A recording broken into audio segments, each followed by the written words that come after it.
mirad que nadie os engañe por medio de filosofías y enseñanzas de los hombres y no según Cristo, porque en Cristo está toda la plenitud de Dios, toda la plenitud de Dios. Y aquí viene lo que nos va a ayudar, en lo que sigue diciendo el texto, aquí viene lo que nos va a ayudar a entender el mensaje de hoy. Y dice lo siguiente, esto es muy importante que lo entendamos.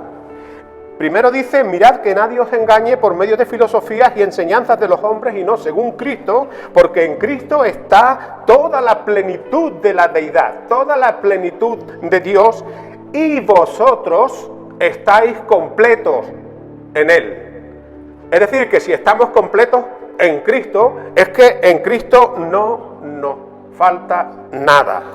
Bueno, y dicho esto, mis hermanos, así a modo de introducción, pues la verdad es que me gustaría contaros la historia de un compatriota nuestro, un español llamado Marcelino Orbés Casanova, de Zaragoza, del norte de España, Maño o Mañico, como dirían otros.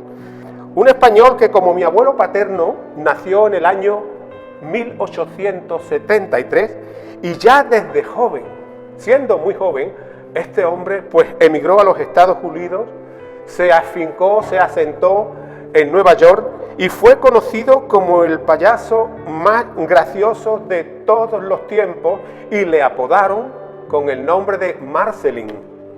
Digo esto, que fue considerado como el payaso más grande de todos los tiempos, porque Marcelín no solamente llenaba los teatros donde actuaba, que los llenaba, los dejaba abarrotados de gente, sino que incluso hasta el famoso Charles Chaplin, el conocido como Charlot, trabajó con él en varias ocasiones.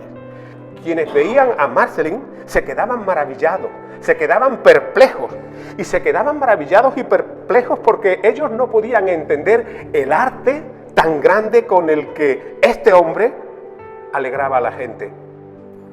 Pero cuando por la Wikipedia es como si fuera una enciclopedia que está en internet, cuando por la Wikipedia me enteré, conocí la historia de Marcelín, la verdad es que me impactó muchísimo.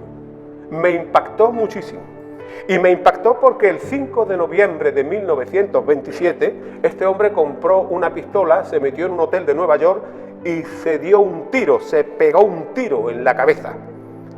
Pero fijaros en esto, que mientras que Marcelín llenaba los teatros, porque es que los llenaba, todas las tardes o casi todas las tardes había función de teatro en Nueva York. Pues como digo, mientras que Marcelín llenaba los teatros, cuando hacían esas funciones por la tarde, un hombre muy desesperado, ansioso, nervioso, deprimido, estaba tan mal que fue a visitar a un famoso psicólogo de Nueva York.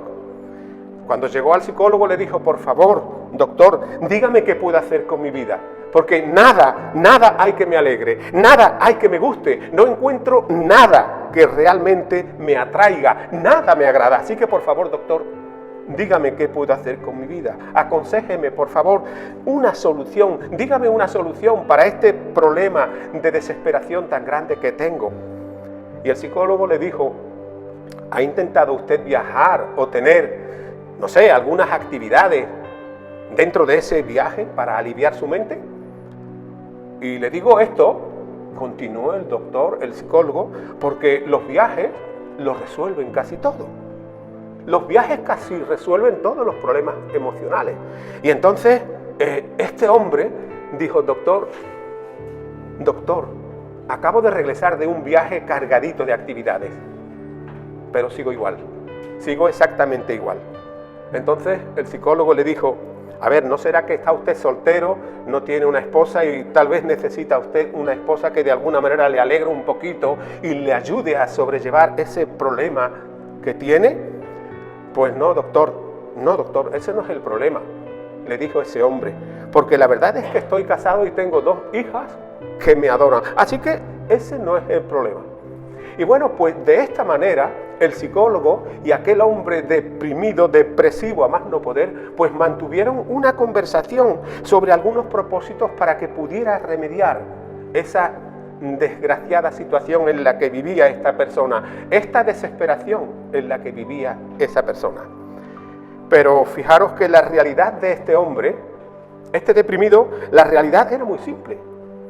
que a pesar de que lo tenía todo, a pesar de que lo tenía todo, pues la verdad no encontraba nada que le hiciera feliz.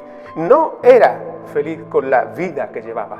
Este hombre tenía mucho dinero y a pesar del dinero, las posesiones y todo lo que tenía su esposa, sus hijas, no encontraba nada que pudiera remediar la situación en la que él se encontraba.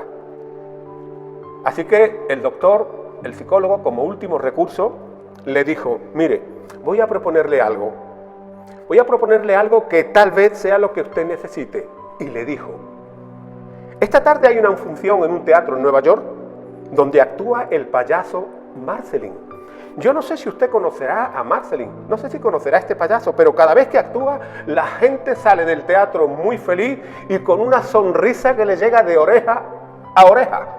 Por lo tanto, vaya a ver al payaso, le dijo el psicólogo. Y siguió diciéndole: además, me han regalado unas cuantas entradas en esta semana y me sobra una, así que yo se las regalo. Así que, por favor, vaya a ver a Marcelin, verá cómo se va a alegrar. Y aquel hombre, con la mirada perdida, porque tenía la mirada perdida, le dijo: doctor, yo soy el payaso Marcelin. Yo soy el payaso Marcelin. Yo soy el payaso Marcelin, dijo aquel hombre. Yo soy el payaso Marcelin, dijo aquel hombre. Y hermanos míos, voy a haceros una pregunta que necesita mucha sinceridad para contestarla. Insisto, necesitamos mucha sinceridad para contestar a esta pregunta que os voy a hacer en esta mañana. A ver, algunos de los que estamos aquí, ¿nos hemos sentido identificados alguna vez con Marcelin? ¿Nos hemos sentido de verdad? Insisto, necesitamos mucha sinceridad para contestar esta pregunta. Pero insisto, ¿algunos de los que estamos aquí nos hemos sentido identificados alguna vez en nuestra vida con Marcelin, con este payaso? Pero os digo algo más, que me atrevería a decir de que a pesar de que muchas veces mostremos una cara de felicidad, alegría y como hacía salir el payaso, una sonrisa de oreja a oreja, posiblemente en muchas ocasiones nos sintamos no solo como Marcelin, sino peor que Marcelin. Me atrevería a decir que eso sucede muchas veces en los cristianos. Y sucede esto, y os digo esto, mis hermanos, porque no es verdad que hay veces que nos esforzamos en mostrar una vida plena e incluso hasta nos vemos influenciados también por una sociedad consumista y materialista. Y el mundo, fijaros, y el mundo nos hace que necesitemos cada vez más. Muchas veces nos compramos un coche, algunos se compran un coche y cuando sale un modelo mejor, ya el primero no les vale. Y esto del coche podemos aplicarlo con televisión, con una casa, con 50.000 cosas. Nos compramos algo y cuando sale algo mejor o vemos al vecino que tiene algo mejor que lo que nosotros tenemos, ya lo que compramos ya no nos vale. Y si somos sinceros, esta es la realidad que está viviendo la humanidad. Pero no solo la humanidad, sino también la realidad que podríamos estar viviendo algunos cristianos. Pero por favor, que nadie me malinterprete, que nadie me malentienda, porque no estoy diciendo que conseguir lo que uno desee sea malo, porque no lo es. El problema, donde radica el problema, es que tenemos muchas metas, pero ningún propósito. Queremos conseguir muchas cosas, pero no tenemos ningún propósito. Insisto, muchas metas, pero ningún propósito. Ahora, ¿qué es un propósito? A ver, imaginemos que estamos sedientos. Y alguien nos ofrece agua fresca para beber, pero nos da un colador y un vaso para beberla. Un vaso o un colador. ¿Cuál de esos objetos elegiríamos? Qué pregunta más tonta y estúpida, ¿verdad? Qué pregunta más tonta y estúpida. Ahora, ¿qué sucedería si con toda sinceridad y con toda convicción eligiéramos el colador para beber? Bueno, pues ni más ni menos que lo que sucedería es que estaríamos toda la vida intentando saciar nuestra sed, pero nunca nunca quedaríamos satisfechos. Gastaríamos miles y miles de litros de agua, pero insisto, nunca quedaríamos satisfechos. Ahora, ¿cuál sería la causa de que tuviéramos esa desesperación? ¿Cuál sería la causa? Insisto, pues ni más ni menos porque el colador no fue creado para beber agua, sino el vaso. El colador no fue creado para beber agua, sino el vaso. Por lo tanto, ya sabéis que me encantan los por lo tanto. Por lo tanto, podríamos decir que el propósito de algo o de alguien es el fin para el que ha sido creado. Insisto, el propósito de algo o de alguien es el fin para el que ha sido creado. Y el vaso, mis hermanos, el vaso es el que fue creado para beber agua, pero no el colador, porque esa es la realidad. El vaso es el que fue creado para beber agua, pero no el colador. Pero os digo algo más, que el ser humano está, y digo el ser humano y ahí meto a todo, el ser humano está experimentando muchas veces y a lo largo de toda su vida frustraciones como esta, pero no con un colador, sino con él mismo, con nosotros mismos. ¿Por qué? Pues porque damos muchas veces a nuestra vida un propósito para el que no hemos sido creados. Y os digo esto, mis hermanos, porque si fuéramos sinceros tendríamos que reconocer que a veces esto es así. Y que a veces son nuestros logros, lo que conseguimos, lo que tenemos, la fama, el dinero y otras muchas cosas son las cosas que nos hacen sentir bien. Pero insisto, esto no debería ser así, esto no es así. Y como no es así, pues me gustaría preguntar lo siguiente. ¿Estamos verdaderamente completos, como decía el texto, completos en Cristo? ¿Estamos verdaderamente completos y felices con la vida que estamos viviendo? ¿Estamos alcanzando la plenitud y la felicidad con lo que tenemos? A ver, si nos pidieran una respuesta sincera a estas preguntas, posiblemente algunos dirían, posiblemente muchos o algunos dirían que nada de lo que tienen les satisface y necesitan más. Pensemos por un momento en grandes ricachones de la historia, como por ejemplo John McAfee. ¿Sabéis quién fue John McAfee? Seguro que algunos de vosotros lo sabéis, o por lo menos habéis oído, porque ¿quién no ha tenido un ordenador o una computadora, como dicen los americanos? ¿Quién no ha utilizado un antivirus? Pues hay un antivirus que se llama el McAfee. John McAfee fue el que inventó y diseñó ese antivirus. John McAfee fue un informático que estaba podrido de dinero, pero no le llenaba nada y murió en una cárcel de Barcelona. Pero pensemos también en artistas de cine, como por ejemplo se me ocurre Marilyn Monroe, o pensemos también en cantantes famosos como Freddie Mercury o Michael Jackson y otros. Fijaros, estas personas consiguieron prácticamente casi todo lo que uno puede querer y desear en la vida. Insisto, estas personas tuvieron y consiguieron casi todo lo que uno puede desear en la vida, pero nunca llenaron lo que no se puede llenar con cosas materiales, y fue por eso que la mayoría de ellos acabaron en la droga, en el SIDA o en el suicidio. Ahora, ¿sabéis por qué? Pues porque nunca entendieron, esto es muy importante que lo entendamos, nunca entendieron que el ser humano tiene una parte espiritual dentro de su ser que no se puede llenar con cosas del mundo, sino con la persona de Jesucristo. Y como no llenaron esa parte espiritual que es su alma con la persona de Jesucristo, acabaron sus vidas en un desastre total. Fijaros, por ejemplo, lo que antes de suicidarse dijo Robin Williams. ¿Sabéis quién era Robin Williams? ¿No lo sabéis? Robin Williams fue el que, por ejemplo, una película que le gustaba mucho a mi hija ver, y cada vez que quería verla, papá, ven, ponte conmigo, el que hizo de Peter Pan en la película del Capitán Garfio. Se suicidó. Fijaros lo que dijo Robin Williams antes de suicidarse. Las personas más tristes son las que se esfuerzan por hacer felices a los demás porque se sienten totalmente inútiles y no quieren que nadie se sienta así. Hermanos míos, ante esto que venimos hablando, podríamos hacernos la siguiente pregunta. Es que, por ejemplo, la fama, es que los éxitos o el dinero que consiguió Marceline no fue suficiente para saciar su sed. Pues la respuesta es evidente, no fue suficiente. No fue suficiente. Es decir, que nada de lo que consigamos en esta vida servirá para satisfacer nuestra sed espiritual. Y quiero decir algo que nunca deberíamos olvidar, que todo lo que hagamos para saciar nuestra sed espiritual será inútil a menos que la saciemos con el único que puede saciar nuestra sed, el Señor Jesucristo.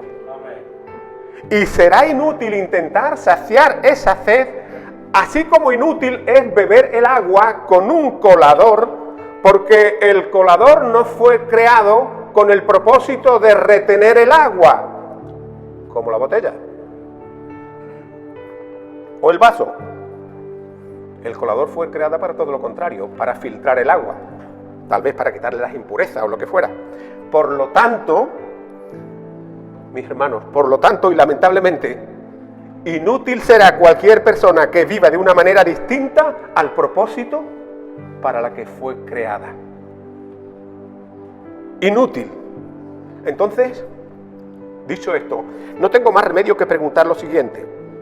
¿Estamos totalmente seguros de que estamos viviendo según el propósito para el que hemos sido creados y que Dios nos creó? Repito, ¿estamos totalmente seguros de que estamos viviendo según el propósito para el que Dios nos creó? Pero vuelvo a insistir en esto, por favor, que nadie me malinterprete, porque con esto no estoy diciendo que las metas que nos hayamos propuesto en la vida sean malas, porque no lo son. Me refiero a si estamos viviendo según el propósito para el que Dios nos creó. Esta es una pregunta que, como dije al principio, se necesita mucha sinceridad para contestarla. Pero ahora vayamos a la Biblia y vayamos a descubrir cuál es el verdadero propósito para el que tú y yo hemos sido creados. Así dice la Biblia en Isaías 43:7. Así dice el Señor: a todos los que he llamado y he creado. Y sigue diciendo: los he creado y los he llamado para mi gloria. Repito, a todos los que he llamado y he creado, los he creado y los he llamado para mi gloria. Él nos ha creado para su gloria. Por lo tanto, y teniendo en mente esto que dice Isaías, os diré lo que este texto no significa. Este texto no significa que fuimos creados para nuestra gloria, ni para encontrar la plenitud en nuestros sueños, ni tampoco para que viviéramos para nuestra propia gloria y conseguir toda la gloria que podamos conseguir con cosas materiales. No. El ser humano no ha sido creado para su gloria, sino para algo infinitamente más grande. Tú y yo hemos sido creados no para que vivamos para nuestra gloria, sino para algo que es infinitamente más grande. Y ese algo, o mejor dicho, ese alguien, es que fuimos creados para la gloria de Dios. Para la gloria de Dios. Pero voy a deciros algo que todos deberíamos entender, para que entendamos un poquito también el mensaje, lo que venimos comentando. Fijaros, ¿sería verdadero el amor de Dios si Él nos hubiera creado para que encontráramos la plenitud en algo que es terrenal y pasajero? ¿Sería verdadero el amor de Dios? Insisto, ¿sería auténtico el amor de Dios si Él nos hubiera creado, si el propósito de nuestra creación hubiera sido para que nosotros, la humanidad, encontrara la plenitud en algo que finaliza y que desaparece? Pues la verdad es que no sería un amor verdadero. Insisto, no sería un amor verdadero, porque si nos hubiera creado para ese fin, el amor de Dios hubiera brillado, pero por su ausencia, es decir, que no hubiera sido un amor verdadero. Por lo tanto, hemos sido creados para que nuestra plenitud no esté arraigada en alguien o en algo que es finito, que perece, que desaparece. No. Él nos ha creado con el propósito de que estemos arraigados en alguien que es eterno, en alguien que es tan inamovible y tan fuerte como una roca. Hemos sido creados para estar arraigados y cimentados en el Señor Jesucristo. Y toda vida que no esté arraigada y cimentada en el Señor Jesucristo, pues irá al desastre total. Por lo tanto, deberíamos ser sinceros y honestos con nosotros mismos. Deberíamos ser muy sinceros y honestos con nosotros mismos. Por eso os dije al principio que necesitamos mucha sinceridad para contestar estas preguntas. Insisto, debemos ser muy sinceros y honestos con nosotros mismos, y por esa sinceridad no tengo más remedio que preguntarnos en qué estamos poniendo nuestra esperanza. ¿En una pareja? ¿En un trabajo? ¿En el dinero? ¿En muchas posesiones? ¿En la fama? ¿En nuestra profesión? ¿En qué estamos poniendo nuestra esperanza? Pero por favor, vuelvo a insistir, que nadie me malinterprete, porque con esto no estoy diciendo que dejemos lo bueno que el Señor nos haya dado. No estoy diciendo eso. Lo que estoy diciendo es que, estando ya plenamente satisfechos y cimentados en Jesucristo, seamos los mejores profesionales, por ejemplo, en nuestro trabajo. Y que a la luz de nuestro trabajo o de todo lo que hayamos conseguido en la vida, porque el Señor haya querido dárnoslo, pues que la gente, que los que nos rodean, reconozcan el perfecto amor de Dios que está en nosotros, el amor de Dios para el que respiramos, para el que vivimos y servimos. Que la gente reconozca todo eso. Y que reconozca también que nuestro trabajo lo desarrollemos, por ejemplo, los que seamos un buen profesional, un buen médico, un buen payaso, que nuestro trabajo lo desarrollemos de una manera tan excelente para que quienes nos vean glorifiquen a Dios, al Dios de los cielos. Y bueno, esta reflexión la prediqué por primera vez ayer en la cárcel. ¿Te acuerdas, María, que te dije en la cárcel? Fue un desastre. Entramos, la que estaba en el control no se aclaraba ni echándole lejía, no se aclaraba ni echándole lejía. Ya entramos tarde, entramos para adentro. Cuando entramos ya digo, bueno, nos da tiempo de hacer el culto con los presos. Pues nos dicen que están cacheando los módulos, nos tienen allí un tiempo y nos meten justo. Para nada, decir 4 palabras y se acabó. Y claro, yo no puedo predicar así. Y entonces yo le decía, ¿te acuerdas, María? Mañana voy a predicar el mismo mensaje en la iglesia, pero no voy a tener ese sin vivir que tuve ayer en la prisión. Al final no salió tan mal, para mí salió un desastre, pero no salió tan mal, parece ser, ¿no? Entonces, hermanos míos, que todo lo que hagamos, que la gente cuando nos vean trabajar en lo que hagamos, en lo que tengamos, que reconozcan el perfecto amor de Dios para el que respiramos, vivimos y servimos, y que nuestro trabajo lo desarrollemos de una manera tan excelente para que quienes nos vean trabajar glorifiquen al Dios de los cielos.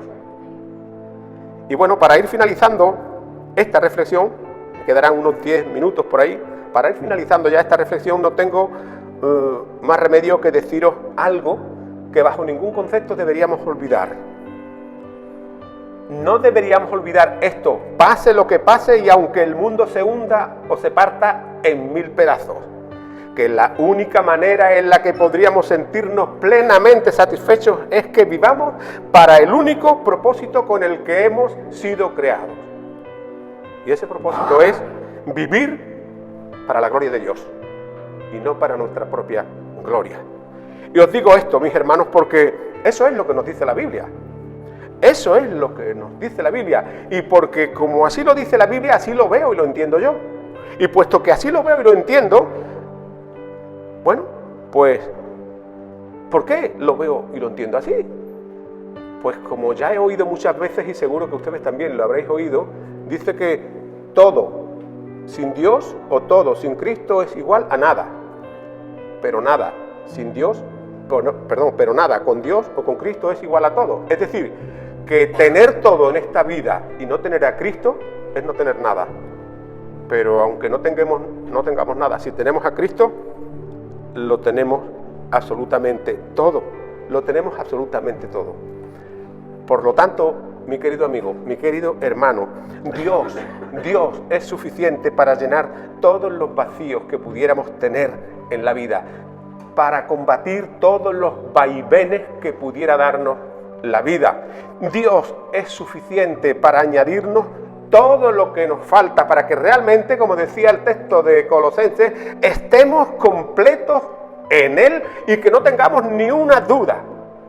Voy a deciros otra cosa que tampoco deberíamos olvidar, que el ser humano no solo ha sido creado para la gloria de Dios, que ha sido creado, pero no solamente fue creado para la gloria de Dios, sino que también fuimos creados, y esto es muy importante que lo entendamos, a imagen y semejanza de Dios. ¿Os acordáis ya en el jardín del Edén, Dios hablando, la deidad hablando, hagamos al hombre a nuestra imagen y semejanza? A nuestra imagen y semejanza. No solamente hemos sido creados para la gloria de Dios, sino que también hemos sido creados a imagen y semejanza de Dios. Ahora, ¿qué significa ser creado a imagen y a semejanza de Dios? Pues la cosa es evidente, que fuimos creados para que fuéramos un reflejo de Dios.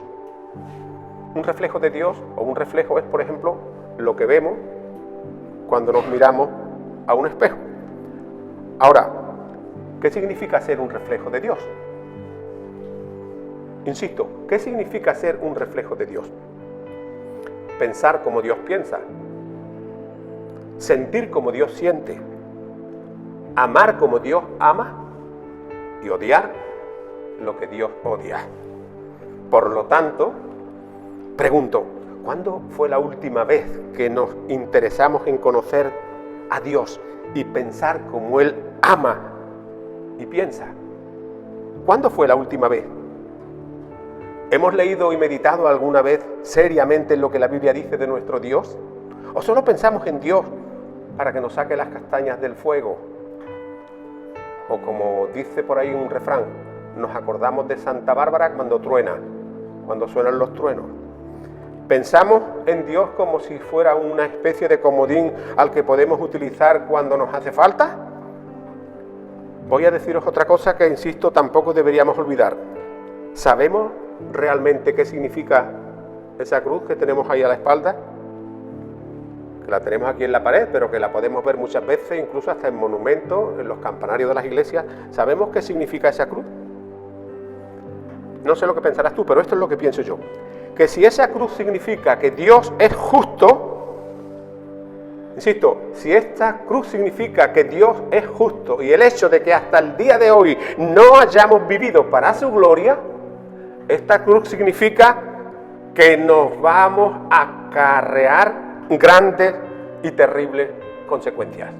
Si Dios es justo, esa cruz significa que el ser humano puede acarrear para sí grandes y terribles consecuencias. Y podrá traernos grandes y terribles consecuencias porque esa cruz también nos muestra el odio que Dios tiene para con el pecado, porque en esa cruz tuvo que sacrificar nuestro pecado. ¿En quién? En la persona de Jesucristo. Voy a deciros otra cosa que nunca deberíamos olvidar, que esa cruz también significa el amor tan grande que tuvo para con los pecadores. Significa el amor que Dios tuvo para con los pecadores al darnos al único que podía pagar por cada uno de los infiernos que merecíamos todos los que creemos en el Señor Jesucristo. Pero os digo algo más. En la cruz también podemos ver el amor de Dios, que ya lo acabo de decir, para que permitiera que Jesucristo, su único Hijo, cargara con todos nuestros pecados. Por lo tanto, hermanos míos, ¿qué deberíamos hacer? Pues simple y sencillamente glorificar a Dios con nuestro trabajo, con nuestros éxitos y con todo lo que Él permita que consigamos en esta vida. Y hermanos míos, os digo todo esto porque esta reflexión, de verdad, creédmelo, cuando hacía esta reflexión quería cargar esta reflexión del amor que Dios tiene para con nuestra alma y porque también Él quiere que nuestro destino eterno sea siempre con Él en su presencia. Y para ir acabando ya, que ya estoy prácticamente concluido, para ir acabando ya me gustaría hacer una pregunta. A la luz de lo que hemos comentado aquí hoy, pregunto, mucha sinceridad, pregunto, a la luz de todo lo que hemos comentado aquí hoy, ¿conocemos realmente a Jesucristo? Repito, ¿conocemos realmente a Jesucristo? Y os pregunto esto, mis hermanos, porque si no estamos viviendo para la gloria de Dios y estamos viviendo para nuestra gloria, algo muy peligroso, muy serio y muy grave estaría sucediendo en nuestras vidas. Y es por eso, de verdad, que mi deseo es que si eso es lo que nos sucede, que corramos a Jesucristo. Corramos a Jesucristo, mis hermanos. Corramos a Él y gocémonos en las palabras que Él mismo nos dijo. Todo lo que el Padre me da, dijo Jesús, vendrá a mí. Y fijaros lo que dice, y al que a mí viene, no lo echo fuera. No nos echa fuera. Así que, si esto está sucediendo en cualquiera de nuestras vidas, o en nuestra vida, que estamos pasando por algún bache, corramos a Jesucristo. Por lo tanto, y ya sí, acabo. Por lo tanto, al llegar al final de esta reflexión, no tengo más remedio que decir lo siguiente, que cuando nos sintamos como Marcelín, el compatriota español, el más grande de todos los tiempos, payaso, que trabajó con Charlotte, cuando nos sintamos como Marcelín, cuando nos sintamos derrotados, angustiados, amargados o incluso sin esperanza, vayamos al único que nos puede dar la fe y la esperanza que necesitamos. Vayamos de verdad a Jesucristo. Así que solo me queda deciros que el Señor os bendiga, que nos bendiga a todos y que nos ayude para que esta reflexión pues cale hondo en nuestros corazones y sepamos que hemos sido creados no para nuestra gloria, sino para la gloria de Dios, y como consecuencia de ello, vivir no para nuestra gloria, sino para la gloria de Dios. Amén. Amén.